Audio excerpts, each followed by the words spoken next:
தரும் நல் மருந்தே என் இயேசுவே, என் இயேசுவே.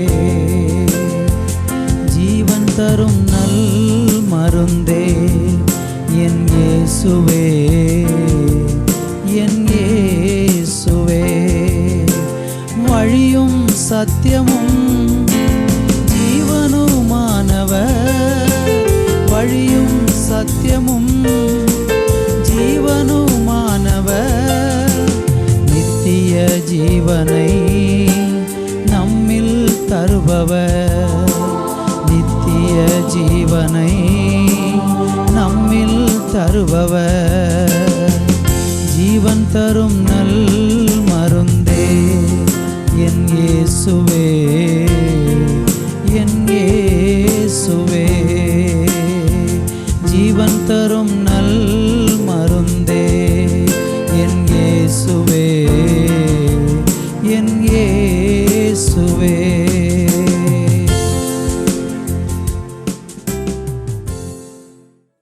Thoothukudi revival Christian assembly ministries வழங்கும் ஜீவன் தரும் நல்மருந்து என்ற இந்நிகழ்ச்சிக்கு உங்களை அன்புடன் வரவேற்கிறோம்.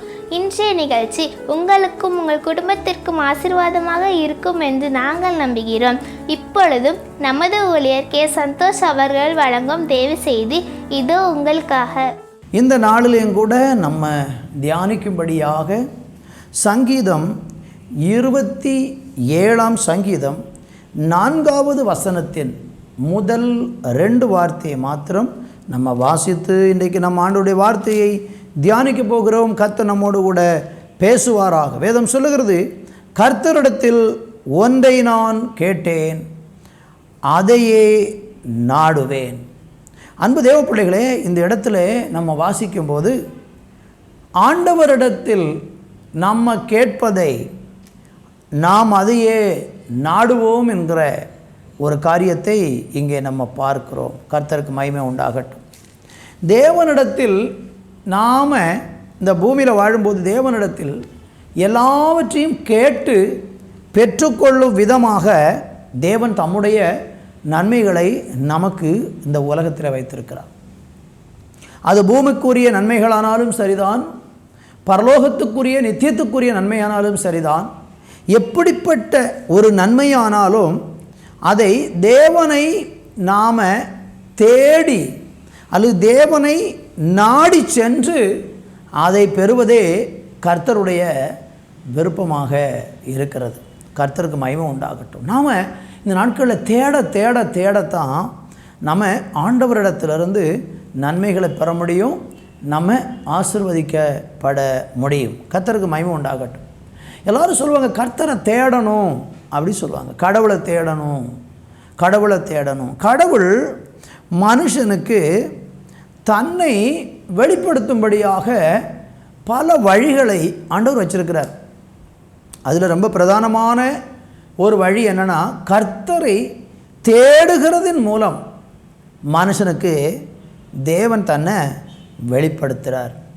கர்த்தருக்கு ஸ்தோத்திரம் உண்டாகும். நீங்கள் எந்த ஒரு விதத்திலையும் கடவுளை தேடாமல், தேவனை அறியணும்னு விரும்பாமல், அவரிடத்திலிருந்து நன்மைகளை பெறணும்னு அந்த நன்மைகளை கர்த்தரை சார்ந்து தேடாமல், உங்கள் சொந்த பலத்தில், சொந்த ஞானத்தில், உங்களுடைய சொந்த முயற்சியில் நீங்கள் இந்த நாட்களை தேடுறீங்க அப்படின்னு சொன்னால், அது உங்களை சரியாக தேவன் அண்டைக்கு கொண்டு செல்லாமல் வேறு ஏதோ ஒரு தவறான பாதையில் கொண்டு போய் தேவனிடத்தில் நன்மை பெறுவதற்கு பதிலாக நம்ம தேடினதிலிருந்து பலவிதமான தீமைகளை நம்முடைய வாழ்க்கையிலே கொண்டு வரும் விதத்தில் நம்மளை திசை மாறி போக பண்ணிவிடும். எனவே இந்த நாட்களிலே நம்ம கர்த்தரை சரியாக தேடி, ஆண்டவரை சரியாக தேடி, ஆண்டவரிடத்திலிருந்து வருகிற நன்மையை பெற்றுக்கொள்வதற்கு இந்த நாட்களிலே நம்முடைய வாழ்க்கையில் நம்ம பிரயாசப்படணும். வேத புஸ்தகத்தில் பார்த்திங்கன்னா சங்கீதத்தில் 34 சங்கீதத்தில் 14வது வசனத்தை வாசிக்கும்போது, 34 சங்கீதம் 14வது வசனத்தை நம்ம வாசித்தா அங்கே வேதம் சொல்கிறது, தீமையை விட்டு விலகி நன்மை செய், சமாதானத்தை தேடி அதை தொடர்ந்து கொள் அப்படின்னு சொல்கிறார். அப்போது இந்த நாட்களில் நம்ம தேட வேண்டியது என்ன, அதுதான் நம்ம தொடர்ந்து பார்க்க போகிறோம். நம்முடைய வாழ்க்கையில் எது தேடினா நமக்கு எது கிடைக்கும்? ஆண்டவரே இயேசு கிறிஸ்து மத்தேயு எழுதின சுவிசேஷத்தில் 7ஆம் அதிகாரத்தில் 7வது வசனத்தில் ஒரு அழகான வார்த்தையை, ஜெபத்தை குறித்து சொல்லும்போது ஒரு அருமையான வார்த்தை சொல்கிறார். என்ன சொல்கிறார்? எல்லாருக்கும் ரொம்ப பரிசிதமான ஒரு வசனம். என்ன வசனம்? கேளுங்கள் அப்பொழுது உங்களுக்கு கொடுக்கப்படும், தேடுங்கள் அப்பொழுது கண்டடைவீர்கள், தட்டுங்கள் அப்பொழுது உங்களுக்கு திறக்கப்படும் என்று ஆண்டவர் சொல்கிறார். அப்போ இங்கே நம்ம பார்க்கும்போது கர்த்தர் சொல்கிறாரு தேடுங்கள் அப்படிங்கிறார். தேடுகிறவனுக்கு என்ன சொல்கிறார் பாருங்கள், தேடுங்கள் அப்பொழுது கண்டடைவீர்கள் அப்படின்னு சொல்கிறார். அப்போ தேவனை ஒரு மனுஷன் தேடத்தான், அல்லது தேவனிடத்திலிருந்து நன்மைகளை பெறுவதற்கு அந்த நன்மைகளை ஒரு மனுஷன் தேடத்தான் அவனுக்கு ஆண்டவர் அதை கொடுக்கிறார். கர்த்தருக்கு மகிமை உண்டாகட்டும். அதான் இங்கே 34ஆம் சங்கீதம் 14 பார்த்தோம், தீமையை விட்டு விலகி நன்மை செய், சமாதானத்தை தேடு அப்படின்னு சொல்கிறார். சமாதானத்தை தேடு, தேடி அதை தொடர்ந்து கொள் அப்படின்னு சொல்கிறார். இன்றைக்கு உலகத்தில் சமாதானத்திற்கென்று ஒரு பாதையை ஆண்டவர் வச்சிருக்கிறார். அந்த சமாதான வழிகள், ஒரு மனுஷன் சமாதானத்தை தேடாமல், சமாதானத்தை நாடாமல் இன்றைக்கு சண்டையை, கலகத்தை, குழப்பத்தை தேடுகிற மக்கள் இருக்கிறாங்க. நீங்கள் உங்கள் வாழ்க்கையில் சமாதானத்தை தேடுறீங்களா? சமாதானம் வேண்டும் என்று விரும்புகிறீங்க, ஆனால் அந்த சமாதானம் எங்கே கிடைக்கும் என்று சொல்லி நீங்கள் அதை தேடினா தான் உங்களுக்கு அது ஆண்டவர் தருவார். சமாதானத்தை போய் நீங்கள் உலகத்தில் தேடினா கட்டாயம் உங்களால் நீங்கள் அதை கண்டுபிடிக்கவும் முடியாது, அந்த சமாதானத்தை பெறவும் முடியாது. ஏனென்றால் ஆண்டவராக இயேசு கிறிஸ்து யோவான் சுவிசேஷத்தில் சொல்லும்போது சொல்கிறாரு, என்னுடைய சமாதானத்தை நான் உங்களுக்கு கொடுக்கிறேன் அப்படிங்கிறார். யோவான் சுவிசேஷம் 14ஆம் அதிகாரத்தில் 27வது வசனத்தில் நம்ம படிக்கும்போது வேதம் இப்படி சொல்லுகிறது. யோவான் சுவிசேஷம் 14ஆம் அதிகாரம் 27வது வசனம், சமாதானத்தை உங்களுக்கு வைத்து போகிறேன், என்னுடைய சமாதானத்தையே உங்களுக்கு கொடுக்கிறேன் அப்படிங்கிறார்.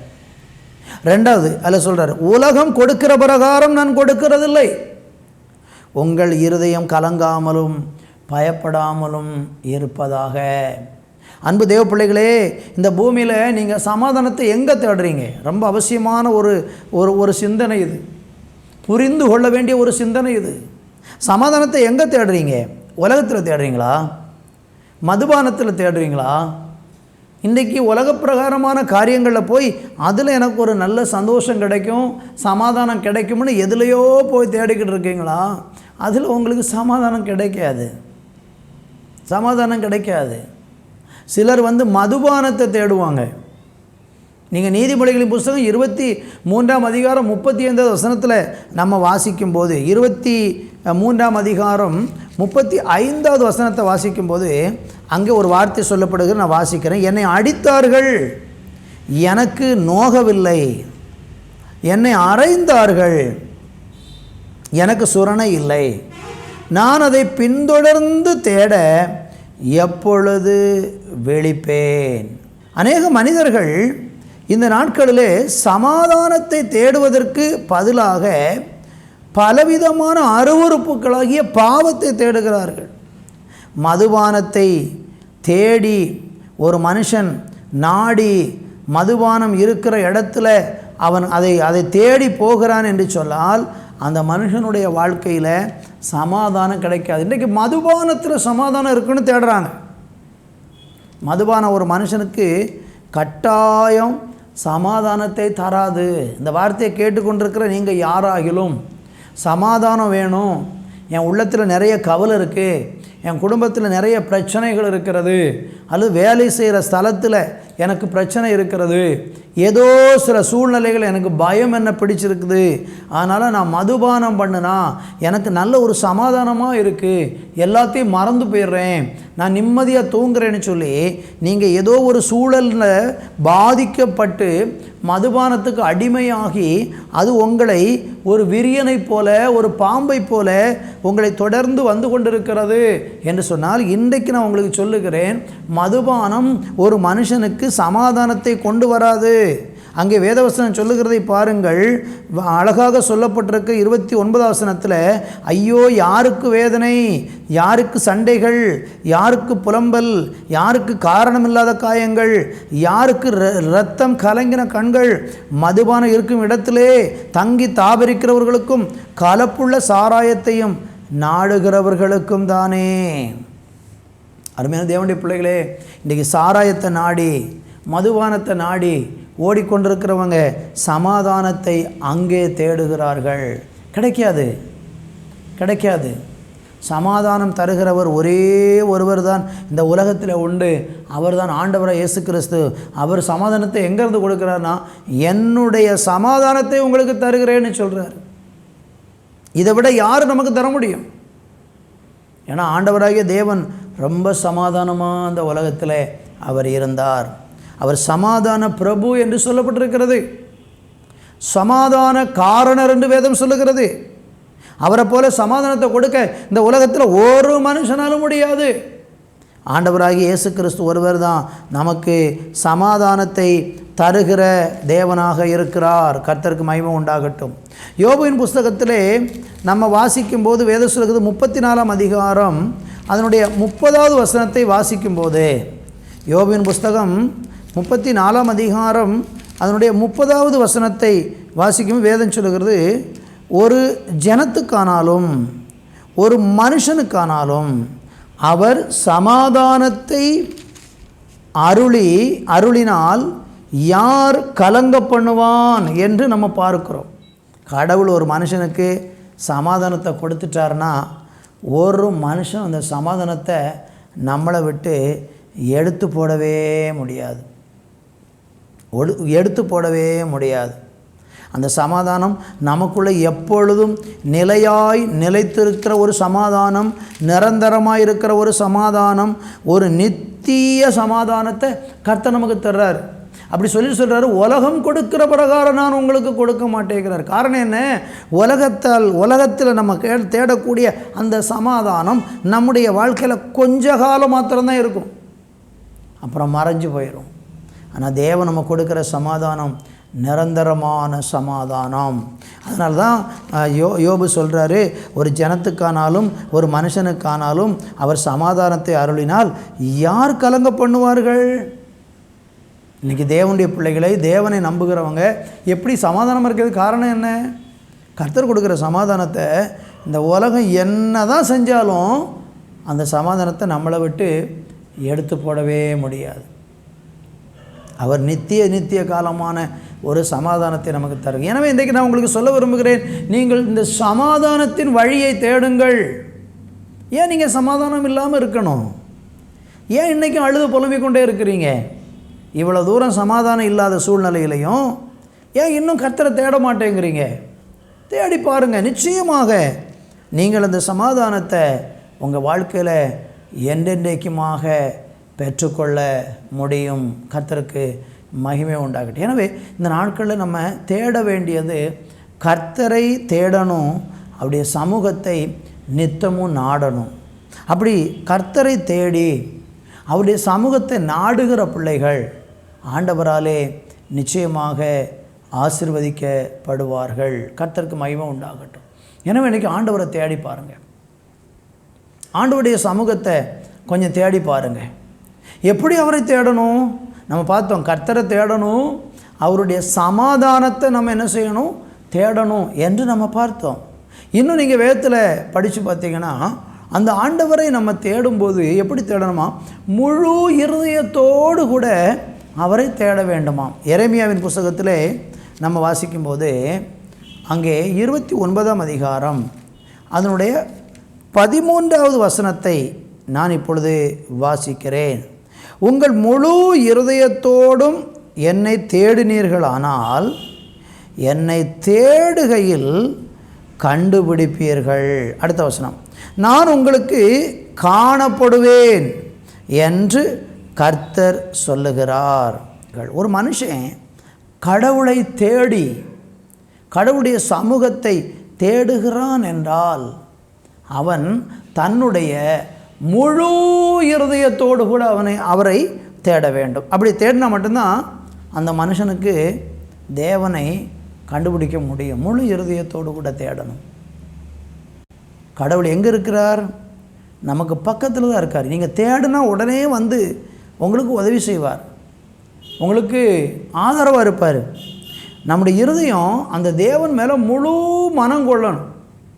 சும்மா ஒரு பேருக்காக, ஒரு பேச்சுக்காக, சும்மா ஒரு கடமைக்காக நம்மளும் கடவுளை தேடுறோங்கிற ஒரு எண்ணத்தோடு கூட இல்லாமல் நம்முடைய மனதை, முழு மனதையும் தேவனுக்கு நேராக செலுத்தி தேடினால் ஆண்டவர் நிச்சயமாக தேடும் பொழுதே, என்னை தேடுகையிலே நீங்கள் என்ன செய்வீர்கள்?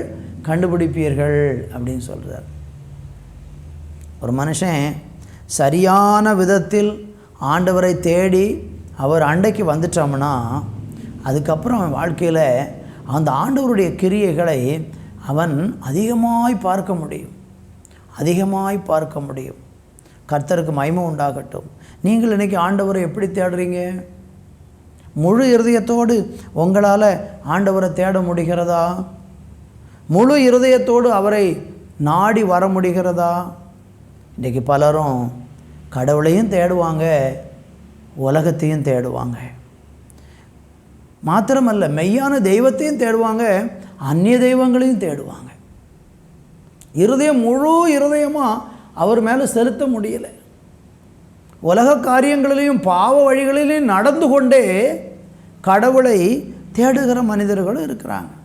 வேதத்தில் படிக்கும்போது எலியாவின் காலத்தில் நீங்கள் படித்தீங்கன்னா 1 ராஜாக்களின் புஸ்தகத்தில் நீங்கள் வாசித்து பாருங்கள்.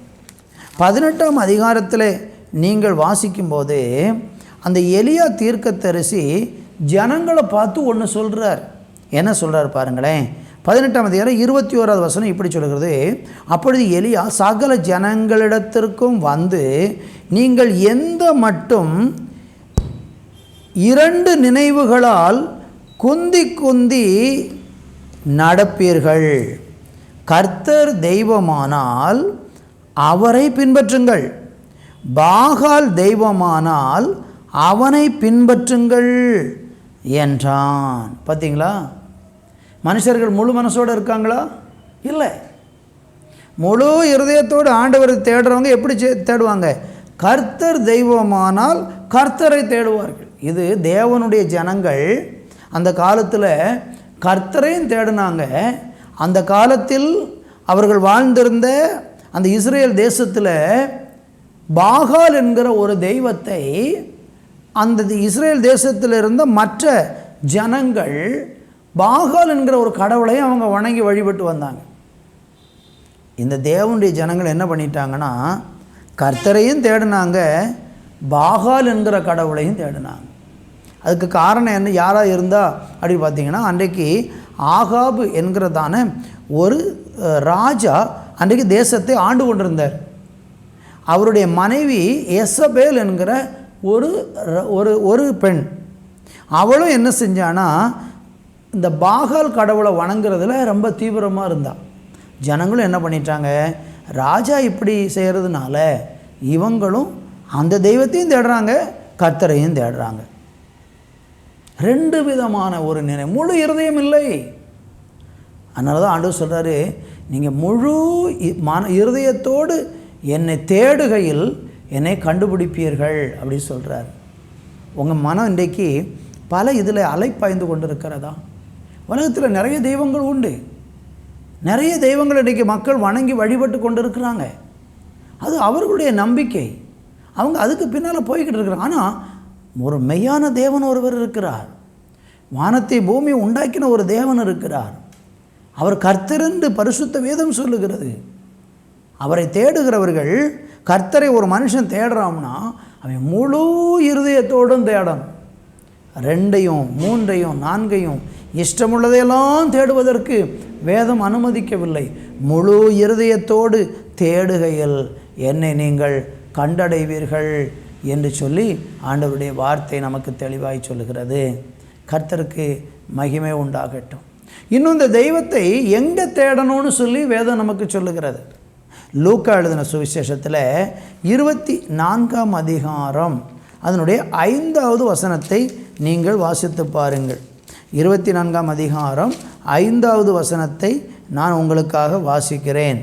அந்த ஸ்திரீகள் பயப்பட்டு தலை கவிழ்ந்து தரையை நோக்கி நிற்கையில் அந்த 2 பேரும் அவர்களை நோக்கி, உயிரோடு இருக்கிறவரை நீங்கள் மரித்தோரிடத்தில் தேடுகிறது என்ன? பார்த்தீங்களா? அப்போ அந்த காலத்தில் அந்த பெண்கள் என்ன பண்ணினாங்க? வாரத்தின் முதல் நாளில் அதிகாலையில் சில ஸ்திரீகள் இயேசு கிறிஸ்துவை எங்கே போய் பார்க்க போகிறாங்க? கல்லறையில் போய் பார்க்க போகிறாங்க. காரணம், இயேசு கிறிஸ்து 3 நாளைக்கு முன்னே அவர் சிலுவையில் மரித்து அவரை கல்லறையில் அடக்கம் பண்ணினாங்க. அப்போ ஒரு மனுஷனை கல்லறையில் அடக்கம் பண்ணுனா அந்த மனுஷனுடைய சரீரம் அந்த கல்லறைக்குள்ளே தான் இருக்கும்.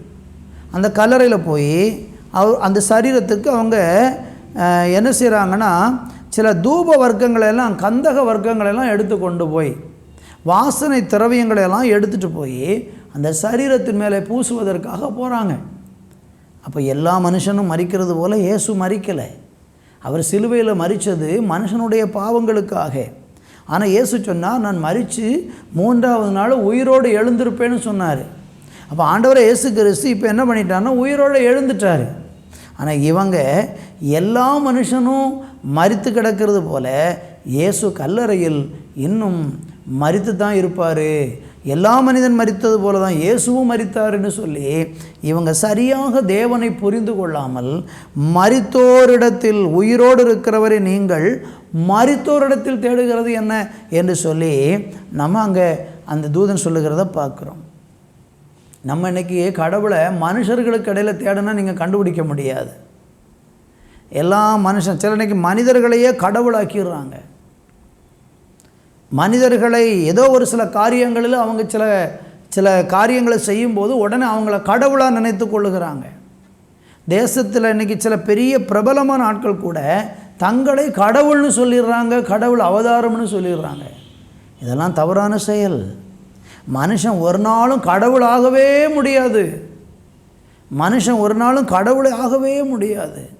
கடவுள் தான் பூமியில் மனுஷனாக வந்தார். அவர் தான் ஆண்டவராக இயேசு கிறிஸ்து.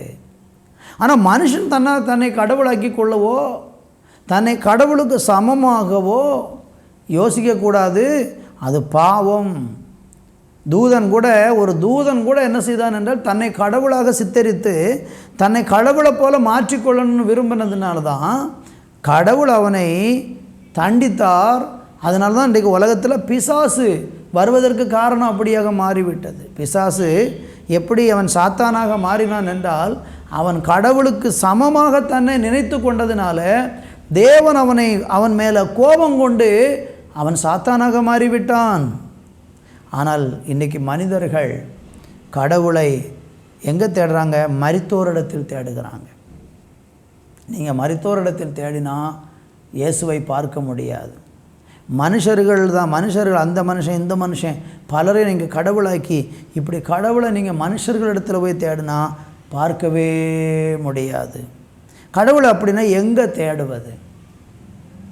கர்த்தரை நம்ம எங்கே தேடுவது? கர்த்தரை ஒரு மனுஷன் கண்டுபிடிப்பதற்கு அவன் எங்கேயும் அலைய வேண்டியதில்லை.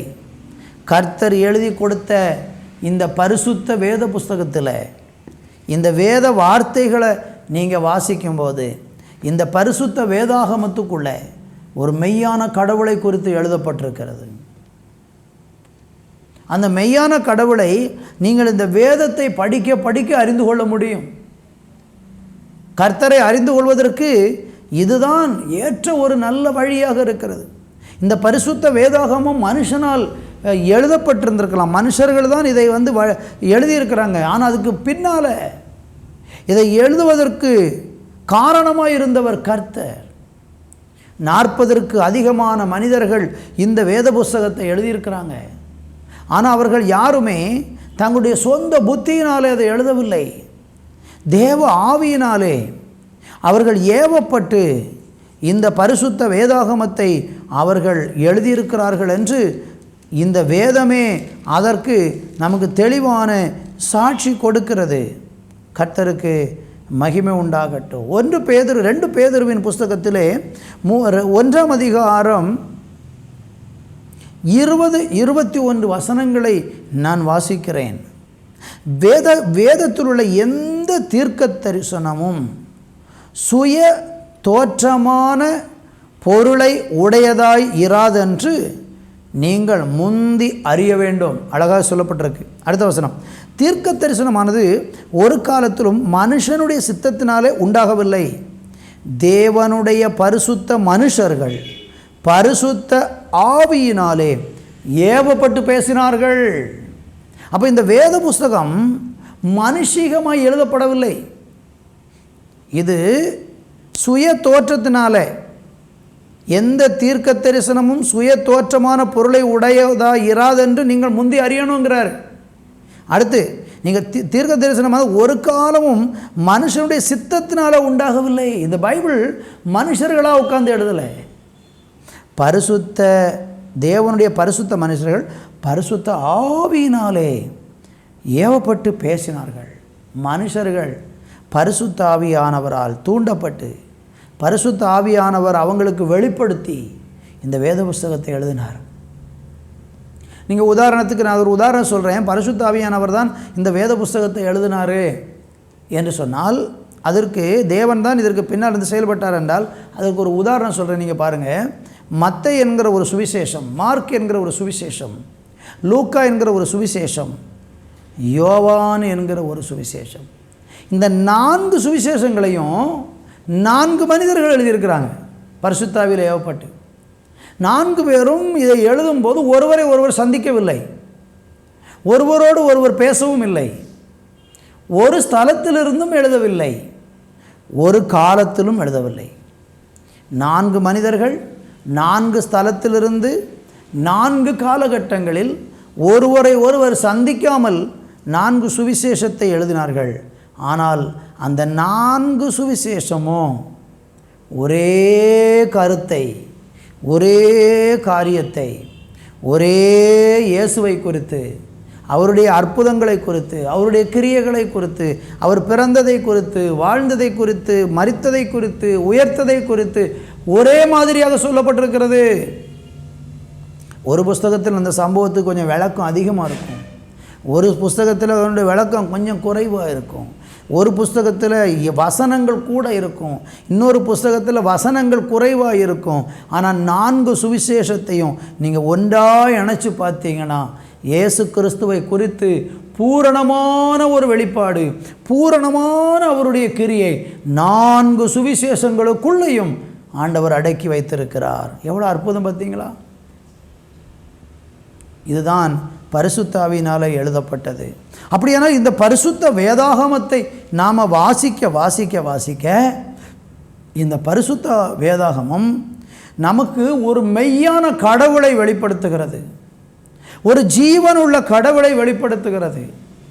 மனுஷனை மீட்க வந்த ஒரு இரட்சகரை இந்த பரிசுத்த வேதாகமம் நமக்கு வெளிப்படுத்தி கொடுக்கிறது. இந்த வேத புஸ்தகத்தை வாசிக்கிறவர்கள் அவர்கள் வாசித்து முடிக்கும்போது ஒரு காரியத்தை கண்டடைவார்கள்.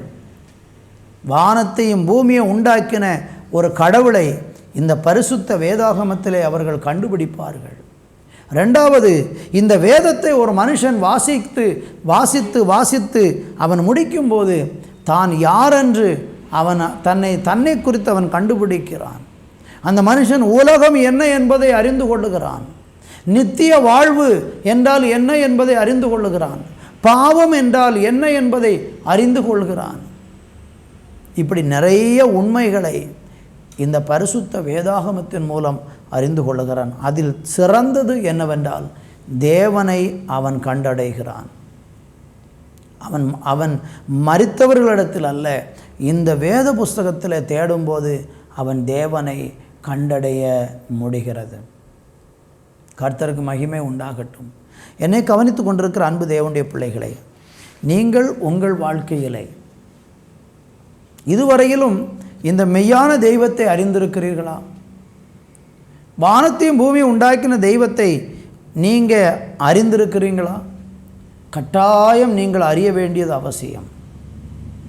கர்த்தரை அறியாத ஒரு மனுஷன், கர்த்தரை அறிந்து கொள்ளாமல் இந்த பூமியிலே அவன் மரிக்கிறான் என்றால் அவன் ஒரு பயங்கரமான நியாய தீர்ப்பை அவன் சந்திக்க வேண்டியது வரும். இந்த பூமியில் வாழ்ந்திருக்கும்போது மனுஷன் அறிய வேண்டியது தன்னை உண்டாக்கின தெய்வத்தை அவன் அறிந்து கொள்ள வேண்டும். அவன் அந்த தெய்வத்தை அறிந்து கொள்ளுகிறதன் மூலமாக அவனுக்கு என்ன கிடைக்கிறது என்றால் அவனுக்கு ஒரு நித்திய வாழ்வு கிடைக்கிறது. ஆதலால் தான் எங்களை போன்ற ஊழியர்கள் இயேசு கிறிஸ்துவை குறித்தும் அந்த மெய்யான தெய்வத்தை குறித்தும் உலகத்திலே பிரசங்கித்து கொண்டே இருக்கிறோம், சுவிசேஷமாக அறிவித்து கொண்டே இருக்கிறோம். இயேசு கிறிஸ்து ஒருவரே மெய்யான தெய்வம், இயேசு கிறிஸ்து ஒருவரே மெய்யான இரட்சகர். இயேசு கிறிஸ்துவை தவிர மனுஷனுடைய பாவம் மன்னிக்கப்படுவதற்கு வேற ஒரு வழி இல்லை. இயேசு கிறிஸ்து ஒருவரே ஒரு மனிதனுக்கு நித்திய வாழ்வை தர முடியும். இயேசு கிறிஸ்துவின் மூலமாக அல்லாமல் ஒரு மனுஷனுடைய பாவம் கழுகப்படாது.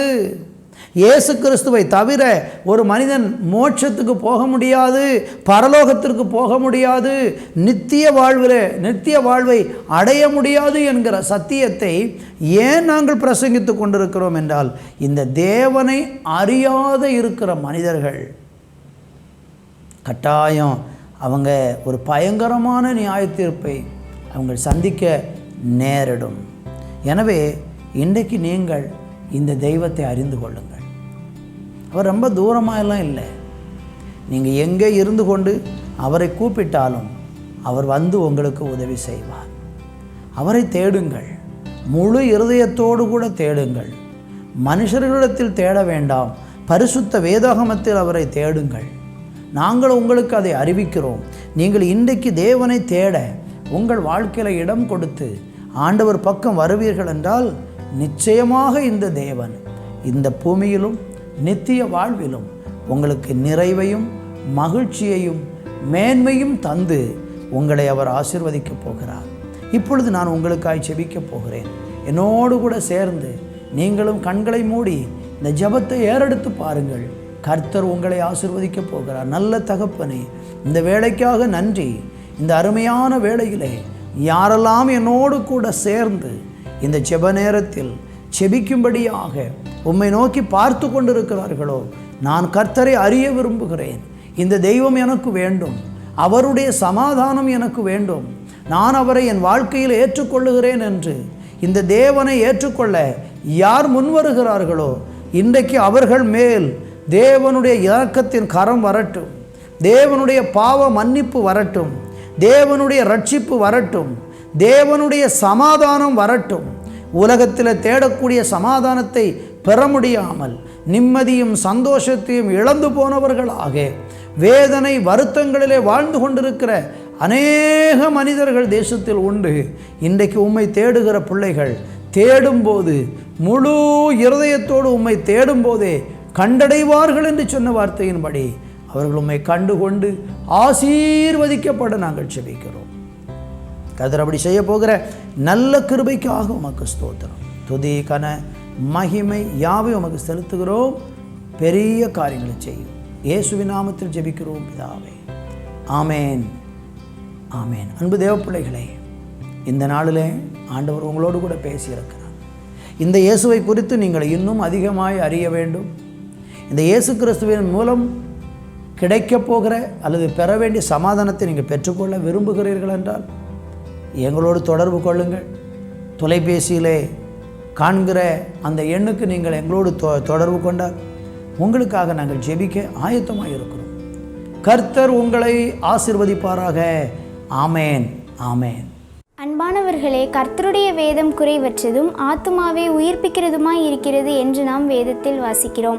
இன்றைக்கு நீங்கள் பார்த்த சத்தியமும் உங்கள் ஆவி, ஆத்துமா, சரீரத்தை நிச்சயமாக உயிர்ப்பிக்கும் என்பதில் எவ்வளவேனும் சந்தேகம் இல்லை.